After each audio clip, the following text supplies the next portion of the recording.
Hello and welcome to the upload for Tuesday the 16th of October. Today, amongst other things, I'm gonna bitch about LEGO, cause I'm Will.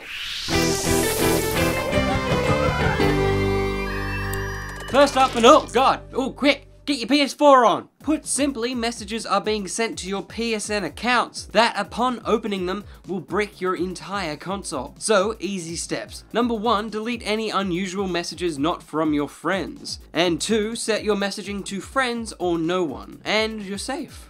Simple steps, and it'll protect you for the future. Just do it. It's easy. Sony are fixing it, but yeah. Better to be safe than sorry. But speaking of Sony, and they're pretty adamant that they're gonna give you a PS5 pretty soon.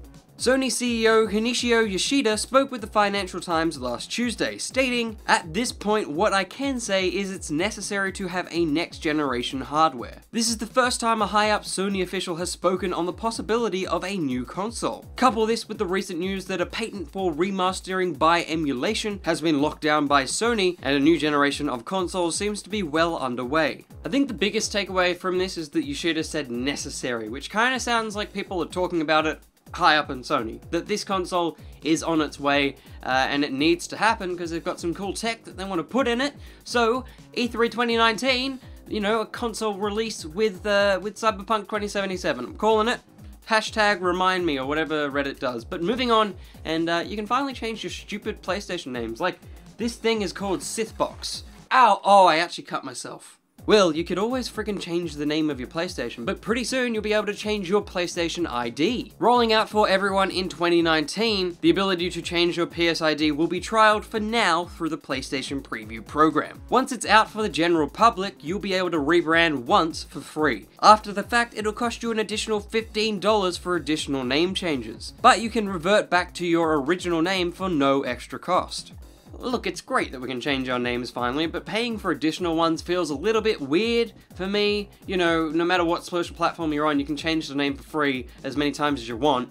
It just feels like a very video game thing to pay for unnecessary things. But whatever, people don't have to be called glitter nugs anymore, and I'm sure that'll make people happy. Something that might not make people happy is the gaming world's gonna get a little bit smaller soon. A long-rumored Microsoft buyout of Obsidian Entertainment is looking more and more imminent. An anonymous source spoke with Kotaku, stating it's a matter of if, not when. But Will, who are Obsidian, and what do they do? Well, Obsidian Entertainment are the devs behind fan-favorite RPGs, from Fallout New Vegas, Knights of the Old Republic 2, and the most recent Pillars of Eternity franchise. Oh, cool. Then why do they need Microsoft's help? Well, this is the ironic thing. Back in 2012, Microsoft teamed up with Obsidian to create an Xbox exclusive title in Stormlands. But Microsoft pulled the plug on the game, costing Obsidian thousands and forcing them to crowdfund the Pillars series.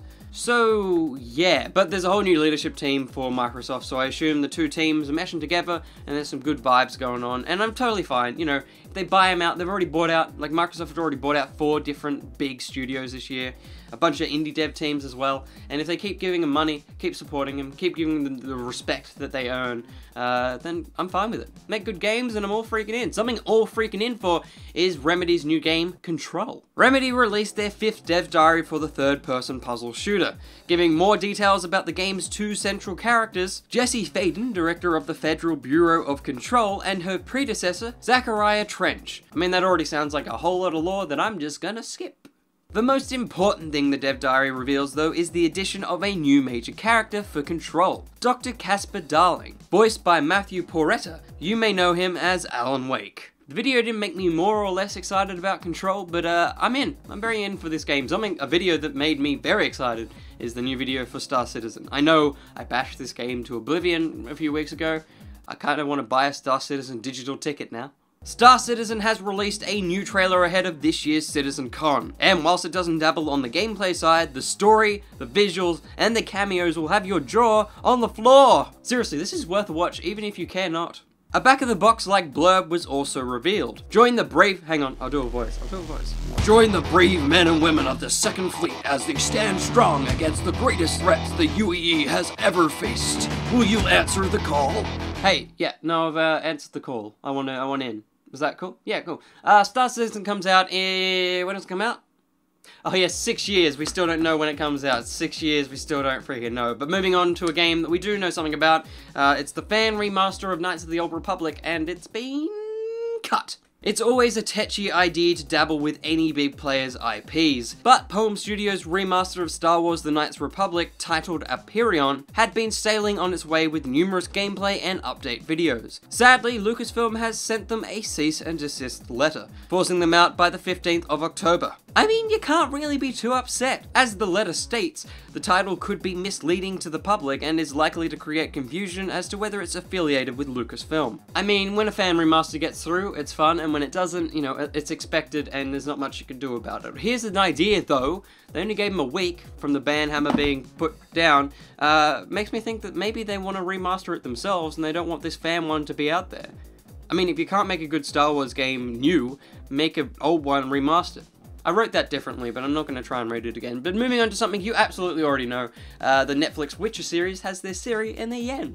Alongside Henry Cavill's portrayal of Geralt will be Freya Allan as Ciri and Anya Chalotra as Yennefer.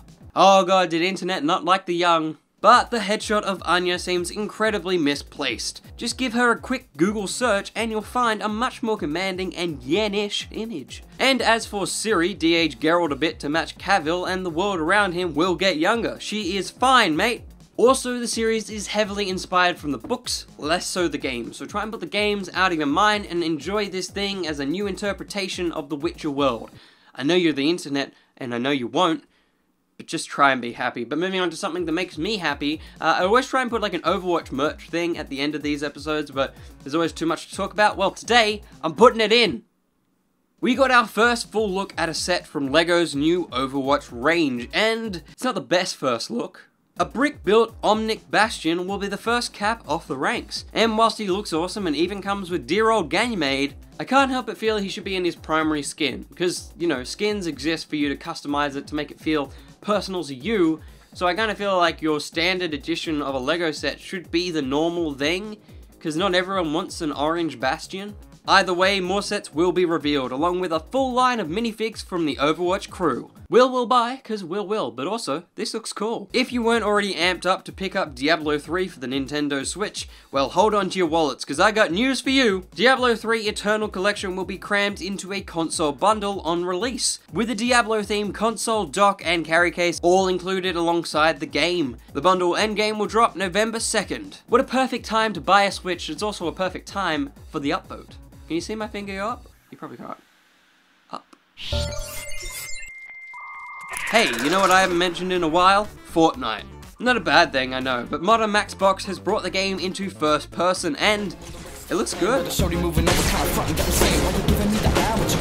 think most of the player base would like to see this as a legitimate option in-game, but it may cause more worry than it's worth, with your 9-year-old now looking directly down the barrel of a gun. Either way, nice work, Max. But that is all the gaming news I've got for you today. If you enjoyed this, remember to hit that subscribe button and also like for more stuff. I said that the wrong way around. And feel free to jump on over and give our Facebook and Instagram pages their respective followables too. Also, we have a Patreon. There's now 15 beautiful humans that have dropped by and now dropped into our super secret Discord. Just $2 will get you in there, but it's your money to look after yourself first. If you're going to look after yourself real well, come on down to Melbourne and come to PAX. Josh and I will be there all 3 days, but most importantly, we will have a panel on the Saturday night, 9:30 PM in the Ibis Theatre. It's going to be fun, it's going to be loud, we want you all there, we want you all, come on over, have fun. It's free if you have a ticket to PAX for the day. It's going to be great. It's going to be great. Until then though, the Doctor of Who is out. I'm also very tired. And there's also 2 videos up there and a subscribe button over there. There won't be too many uploads next week, including theUPLOAD, because I'll be down in Melbourne, but there'll be some sneaky surprises just for you. I don't know what that was. I'm gonna go have some food.